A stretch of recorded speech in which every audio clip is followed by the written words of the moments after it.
the Iranian situation is a case in point. That they hold our hostages is just absolutely and totally ridiculous.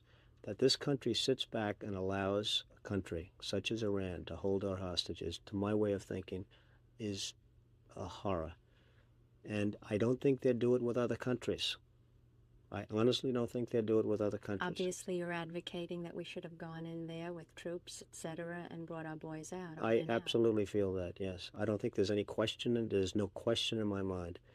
I think right now would be an oil-rich nation, and I believe that we should have done it, and I'm very disappointed that we didn't do it, and I don't think anybody would have held us in abeyance. I don't think anybody would have been angry with us, and we had every right to do it at the time. I think we've lost the opportunity.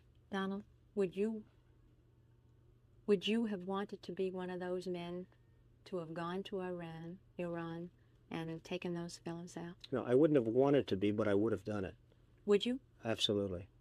If I were the age, if I were in the military. There were a lot of those fellas who went for that aborted coup, who were 34 years old and older. They were your age. That's right. If you were called upon, would you? I know it's easy to say, yes, of course I would go. But if the phone rang right now and someone from the Selective Service had said, Donald, we're taking every young man 34 years of age, we're sending him to war, would you go to war? No, I don't see a war. You see, the war this is not a Vietnam situation, fortunately. The war, in fact, with Iraq. There is a war waging yes. right now. Oh, yes, there is a war, and it's a war where nobody has any tanks, has any guns. It's a war where everyone's standing around. That would have been the easiest victory we would have ever won, in my opinion. When I look at television, I see men being shot up, legs being blown off. You're talking about two non-existent armies. I mean, Iran has an army composed of American equipment without parts and without anything else, and Iraq has a very weak army, and they're just really fighting each other. I mean, it's almost hand-to-hand combat. If you see now, they've run out. It's a sad situation, Rona, but it's a situation which ultimately is going to get much worse.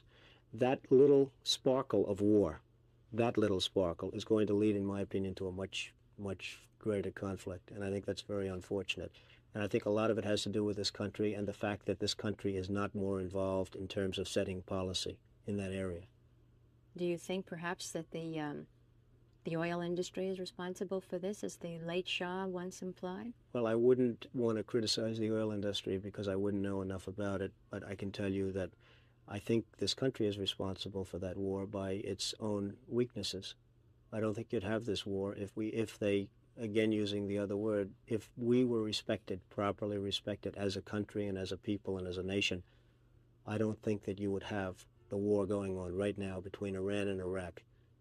I don't think that Iran would have our hostages for 10 minutes. If they respected this country, I don't believe they would have our hostages for 10 minutes.